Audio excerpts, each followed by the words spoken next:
जब भी बजट आने वाला होता है मार्केट देखिए बहुत तेजी से उतार चढ़ाव इसमें देखने को मिलता है जी। इस बार भी हम देख रहे हैं, उम्मीद बहुत ज़्यादा की जा रही है, प्रेडिक्शन बहुत ज़्यादा की जा रही थी कि शायद मार्केट बहुत अच्छे से बूम करेगा, लेकिन इसके इतर तस्वीरें दिख रही हैं सर। सर जो ये 15 साल का ट्रेंड चला आ रहा है मार्केट में फ्लक्चुएशन का, जी। सर ऐसा क्यों होता है और बजट के बाद क्या लग रहा है आपको कि जो टारगेट्स हैं वो अचीव कर पाएंगे सर? संध्या, मुझे मार्केट को फॉलो करते हुए लगभग 3 दशक से ज़्यादा हो गए हैं और मेरा तजुर्बा ये कहता है कि मार्केट की खूबसूरती यही है, अगर मार्केट एक ही तरफ जाए तो मज़ा ही सारा चला जाएगा, और दूसरा अगर मार्केट खाली ऊपर जाए तो मालूम है क्या होगा, लोग अपना काम काज छोड़कर और सिर्फ मार्केट से पैसा कमाने लग जाएंगे। लोग नौकरी धंधा सब छोड़ देंगे, क्योंकि आपको पता है आज 10 लगाया कल 20 हो गया, कल 20 लगाया परसों 30 हो गया, फिर 35 हो गया, फिर 40 हो गया, तो फिर तो लोग काम धंधा ही छोड़ देंगे। तो मार्केट की ये खूबसूरती है कि वो ऊपर और नीचे जाती है, पहली बात। दूसरी बात, हम आज की बात करें, 2026 की बात करें कि मार्केट, लोग ज़्यादा ये जानने में इंटरेस्टेड हैं कि 2026 में मार्केट को हम कैसे देखते हैं, शायद यहीं से आपका सवाल भी निकल के आता है। मुझे लग रहा है संध्या, इस साल मार्केट बहुत वॉलेटाइल रहने वाला है। वॉलेटाइल का मतलब होता है, आप कुछ कहेंगे भाई ये तो बड़ा आसान है कहना वॉलेटाइल, मार्केट तो ऊपर नीचे, पर इस बार मार्केट एक गेंद आती थी, मुझे याद है, उसको क्रेजी बॉल बोलते थे संध्या। तो क्रेजी बॉल की खासियत क्या होती थी कि उसको जितनी ऊंचाई से आप गिराएं, वैसे नॉर्मल आप बॉल को इतनी ऊंचाई से गिराएं तो वो यहाँ तक उछल के आएगी, पर क्रेजी बॉल में खासियत होती है यहाँ से गिराइए तो वो गिर के इतनी ऊपर नहीं, उससे भी ऊपर जा सकती है। तो मुझे लग रहा है market will be like a crazy ball this year. Crazy ball का मतलब है कि क्योंकि आप देखिए ना, आप 26,328 तक निफ्टी गया, ऑल टाइम हाई, हमने 26,277 को तोड़ा। उसके बाद लोगों को उम्मीद थी भाई अब तो क्रॉस कर गया, तो अब ये 27,000, 28,000, 29,000 जाएगा। मैं निफ्टी की इसलिए बात करता हूं कि निफ्टी में 50 शेयर होते हैं, सेंसेक्स की बात मैं कम करता हूं, उसमें 30 ही शेयर होते हैं। तो वहां तक गया। उसके बाद देखिए निफ्टी को क्या हुआ, तो हमारी लोकल ग्रोथ स्टोरी इंटैक्ट होने के बावजूद भी अंतरराष्ट्रीय फैक्टर्स इतने हावी हो रहे हैं मार्केट पर। और अमेरिका की मार्केट आपको पता है, डाउ जोन्स हो गया, नैस्डैक हो गया, S&P हो गया, वहीं से दुनिया भर की मार्केट क्लूज लेती हैं। और इसी बात का फायदा उठा के ना ट्रम्प साहब कई बार थोड़ी सी जो बुलिंग दिखाई देती है, उनको लगता है भाई हम अमेरिका हैं, हम यूनाइटेड स्टेट ऑफ अमेरिका हैं, हम दुनिया का फाइनेंशियल सेंटर हैं, हम जो कहेंगे मानना पड़ेगा, हमारी सबसे बड़ी अर्थव्यवस्था वगैरह वगैरह, जो भी उनके दिमाग में चलता है, क्यों नहीं आपको झुकना पड़ेगा मैं जब कह रहा हूँ। तो भारत कितना ही मना कर ले कि आपने हमारा और पाकिस्तान का युद्ध नहीं रुकवाया, मैं तो 8 बार 10 बार 20 बार 30 बार बोलूंगा ही बोलूंगा रुकवाया, क्योंकि मैं जो कह रहा हूं ऐसा मुझे महसूस होता है कई बार। तो क्योंकि अमेरिका में जो हो रहा है और दुनिया में जो हो रहा है वो बहुत ही उथल पुथल मचाने वाला है संध्या, तो इसलिए हमारी मार्केट उसकी वजह से प्रभावित रहेगी। तो जहां, जैसा मैंने कहा, जो मैंने बजट के लिए कहा कि दो ऑपोजिट फैक्टर्स, रस्साकशी का खेल होता है ना, तो उसमें दो ग्रुप खड़े हो जाते हैं, एक रस्सी को इस तरफ से खींचता है, कुछ लोग इस तरफ से खींचते हैं, फिर क्या कभी वो गिर जाते हैं कभी ये गिर जाते हैं, आपने देखा होगा। ऐसा ही मार्केट का हाल रहने वाला है, समुद्र मंथन वाला हाल। बिल्कुल समुद्र मंथन वाला है। समुद्र मंथन, हाँ, बस समुद्र मंथन में तो संध्या लक्ष्य ये था ना कि उसको चर्न करके वहां से समुद्र के अंदर से अलग अलग चीजें निकालनी थी। रस्साकशी में तो जीत और हार होती है, ये जो गिरा दिया जिसने जिसको वो हार गया। यहां पर भी आपको इंटरनेशनल फैक्टर्स मार्केट को नीचे लाते दिखाई देंगे, और जब जब इंटरनेशनल फैक्टर्स हावी हो जाएंगे तब तब आपको मार्केट बहुत तेजी से गिरती हुई दिखाई देगी। और ये गिरावट, वैसे तो सोने पे सुहागा, पहले ही FIIs और FPIs ने तो ऐसी सेल मचा रखी है कि क्या दिवाली होली पर सेल होती है, क्या महिलाओं को लुभाने के लिए सेल मार्केट में होती है, ऐसी सेल मचा रखी है, सब बेचो, ये भी बेचो ये भी बेचो। तो वो लगातार बिकवाली उनकी जा रही है। इसी वजह से रुपए पे जो आप 91 रुपए ब्रीच कर चुका है डॉलर के मुकाबले, आप प्रेशर देख रहे हैं। दूसरी तरफ भारत की जब जब याद आएगी मार्केट को और भारत के पैमानों, आर्थिक पैमानों की याद आएगी, मार्केट ऊपर जाएगी। तो ये रस्साकशी का खेल आपको इस साल दिखाई देगा। और मैं ये नहीं कहता कि अंतर्राष्ट्रीय फैक्टर जीतेंगे, मैं ये भी नहीं कहता कि भारत की ग्रोथ स्टोरी उस रस्साकशी के खेल में उनके ऊपर हावी हो जाएगी, क्योंकि वो इतनी ओवर, अभी कुछ दिन पहले की बात है कि भारत के सारे, जब IMF ने भारत को 7.3 का रिवाइज किया, 700 बेसिस पॉइंट का 0.7% का रिवाइज करके ऊपर किया, तो मार्केट को ऊपर जाना चाहिए था।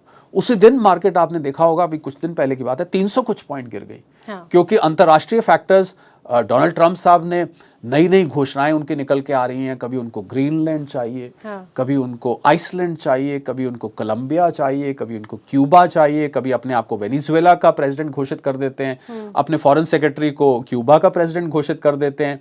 और दोस्त को दुश्मन कैसे बनाया जाता है, ये कोई ट्रम्प साहब से सीख ले। क्यों? क्योंकि यूरोप, संध्या यहाँ पर, ये मार्केट से कनेक्टेड बात है, मैं इसलिए यहाँ पर जिक्र कर रहा हूँ। आप कहेंगे कि ये बीच में ये सब कहाँ से आ गया मार्केट के, पर मार्केट क्या करे, ये सब चीज़ों को देखती है। मार्केट एक छोटे बच्चे की तरह है। तो बच्चा क्या होता है, जैसे बच्चे को आप एक कमरे में खड़ा कर देना, तो कभी वो कहीं भागेगा, कभी वो जैसे ग्लास पड़ा है उसकी तरफ भागेगा, कभी यहाँ ये आपका कप पड़ा है इसको उठा लेगा, कभी क्या करेगा उस सोफे को छेड़ेगा, कभी चेयर को छेड़ेगा। देखे होंगे आपने, छोटे बच्चे ऐसे ही करते हैं। ये मार्केट बिल्कुल ऐसे ही है, कभी किसी चीज़ को देखने लगती है, कभी किसी चीज़ को देखने लगती है, कभी किसी देख कर खुश हो जाती है, कभी किसी चीज़ को देख के रोने लग जाती है और दुखी हो जाती है। तो उनको कभी कुछ चाहिए, कभी कुछ चाहिए। इसको लेके यूरोप उनका इतना पक्का दोस्त था, सालों से नेटो था, आपको पता होगा NATO North Atlantic Treaty Organisation, इतना पुराना, और सिक्योरिटी की गारंटी देते थे। ग्रीनलैंड की जिद करी, डेनमार्क के पास ग्रीनलैंड है, डेनमार्क ने कहा भाई हम आपको कैसे दे दें, अच्छे बड़े ग्रीनलैंडर्स खुद कह रहे हैं, छोटी सी पॉपुलेशन है, बर्फ से ढका रहता है, कि हमें नहीं जाना अमेरिका के पास, नहीं मुझे तो ये चाहिए। अब यूरोप के देश खड़े हो गए उनके खिलाफ। ग्रीनलैंड में पहली बार हमने देखा, और जो हाल में मार्केट गिरी, और सोने चांदी का भी हम जिक्र करेंगे बाद में, सोना चांदी एकदम से भागने लगा। पहली बार मैंने अपने आयु काल में देखा कि अमेरिका के खिलाफ यूरोप के कुछ नेशंस ने ग्रीनलैंड में अपनी सिंबॉलिक आर्मी डिप्यूट कर दी, बर्फ से जमी उस इलाके में। ब्रिटेन ने, फ्रांस ने, जर्मनी ने, और मुझे सबसे ज़्यादा हैरानी जब हुई, अभी कुछ ही दिन पहले की बात है, ट्रम्प साहब ने यूके को, वहाँ के जो प्रधानमंत्री हैं कीयर स्टारमर, उनको कह दिया कि आपने क्या स्टुपिडिटी वाली बात करी, आपने डिएगो गार्सिया जो एक देश है वो मॉरिशस को वापस दे दिया, ये क्या बेवकूफ़ी वाली। मुझे लग रहा है संध्या कि कॉलोनियल राज, जब फ्रेंच, स्पेनिश और यूके के लोग देशों पे जाके कब्जा कर लेते थे, हम भी उसमें 200 साल के करीब अंग्रेज़ों के गुलाम रहे हैं, आपको पता होगा, हम 200 साल उसमें रहे। 1947 में हमें आज़ादी मिली, 200 साल स्पेनिश ने राज किया दुनिया भर में। फ्रेंच, आज भी जो भारत में पुदुचेरी है उस पर फ्रेंच का राज था, गोवा के कुछ हिस्से पे था। तो ये जो कॉलोनियल टाइम था 18वीं और 19वीं शताब्दी का, ऐसा लगता है ट्रम्प साहब उसको वापस लाना चाह रहे हैं। कभी वो कोई देश पे कब्जा करना चाहते हैं, किसी के उनके सिल्वर के डिपॉजिट्स पे नज़र है, किसी के तेल पर नज़र है, किसी के रेयर अर्थ मिनरल्स पे नज़र है।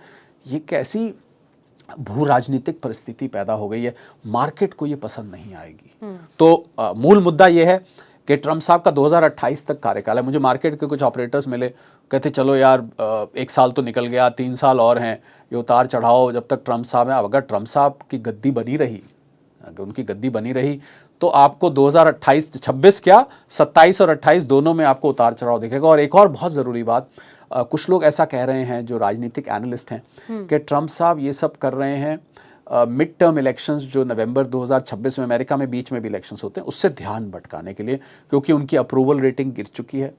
और वो उससे वो चाहते हैं कि वो, उनको लग रहा है कि मैं इलेक्शन हार जाऊंगा, और उन्होंने कहा कि अगर मैं हार गया तो ये लोग मुझे इम्पीच कर देंगे सेनेट में, क्योंकि उनकी मेजॉरिटी खत्म हो जाएगी रिपब्लिकन्स की। तो कुछ पता नहीं संध्या, क्योंकि जब 2020 में वो इलेक्शन हारे थे तो वो मंजर सबने देखा था, वो कैपिटल हिल पे लोग चढ़ रहे हैं, अंदर जाके तोड़फोड़ कर रहे हैं वगैरह, बड़ा कुछ हुआ था 2020 में।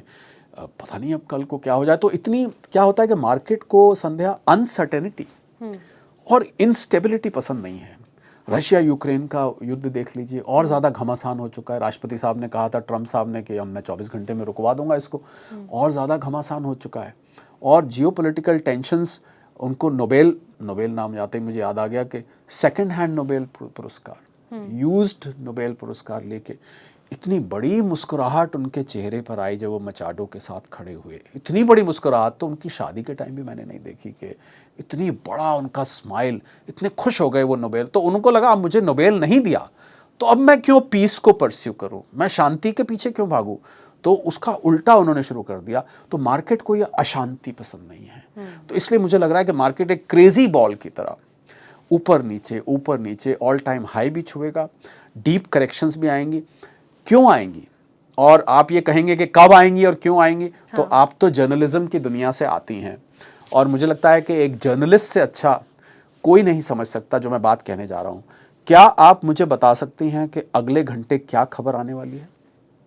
न्यूज़ की दुनिया में, जर्नलिज्म की दुनिया में कहा जाता है कि एक कहावत होती है मार्केट में कि घाक और मौत का कुछ नहीं पता कब आ जाए। सुना होगा आपने, दुकानदार इस्तेमाल करते हैं।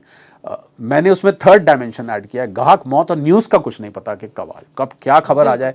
तो जब हम किसी ऐसे व्यक्ति पर सारी दुनिया उथल पुथल मच रहा है, किसी ऐसी व्यक्ति के ख्याल पर, सुबह क्या करें, वो दोपहर को क्या करें, रात को क्या करें, जब आप सुबह उठते हैं रोज नया कुछ शगुफा उनकी हैट में से निकला हुआ होता है। So I think when there is so much of unpredictability, then it is very difficult to comment कि मार्केट जो, अगर आप ये चीज कांस्टेंट हो जाए तो मार्केट हमारी, जैसा मैंने कहा, हमारी मार्केट बहुत अच्छी है, हमारी देश बहुत अच्छा है, हमारा देश की ग्रोथ स्टोरी बहुत अच्छी है, यहाँ से मार्केट को 30,000 तक जाना चाहिए।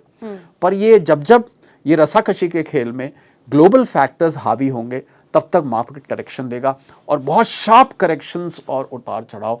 ये जो पहले 100 पॉइंट की उतार चढ़ाव, संध्या आप तो मार्केट को बहुत क्लोजली फॉलो करते हैं और आपका चैनल भी, 100 पॉइंट के उतार चढ़ाव को बहुत बड़ा माना जाता था। अभी मैं कुछ साल पहले की बात कर रहा हूँ, आज तो 200-300 पॉइंट के उतार चढ़ाव को एक नॉर्मल बन गया है। तो मुझे लगा this will be a new normal, that market falls and market rises. So people who are connected to market, जो लोग मार्केट से जुड़े हुए हैं, मैं 2 हिस्सों में उनको डिवाइड करता हूँ। आपके मेरे ख्याल फॉलोअर्स, व्यूअर्स, सब्सक्राइबर भी 2 हिस्सों में होंगे। कुछ लोग इन्वेस्टर्स हैं लॉन्ग टर्म, तो जो लंबी अवधि के निवेशक हैं वो तो निश्चिंत हो जाएं, मार्केट को ना देखें। आपने 5 साल 10 साल के लिए ले रखा है। जो म्यूचुअल फंड्स में जो लोग लगे हुए हैं, लंबे वक्त के लिए SIP करते हैं, उनके लिए तो वो मुझे लगता है चैन से बैठ सकते हैं, क्योंकि लंबे वक्त में रिटर्न अच्छा ही आता है। पर जो लोग ट्रेडर्स हैं उनके लिए ये बहुत मुश्किल साल होने वाला है, ऐसा मुझे नज़र आ रहा है। क्योंकि ये क्रेजी बॉल, याद रखिएगा, क्रेजी बॉल पता नहीं आजकल मैंने देखा है मिलती नहीं, पहले मिलती थी। उसको आप, मैं छोटा था तो बहुत खेलता था उससे, उसको आप ड्रॉप करिए, वो जिस लेवल पे ड्रॉप किया वहां तक आएगा, कई बार उससे भी ऊंचा। तो मैं बहुत हैरान होता था ये कैसी बॉल है। तो I think that crazy ball reminds me of how the market is going to be this particular year. Traders need to be very, very careful.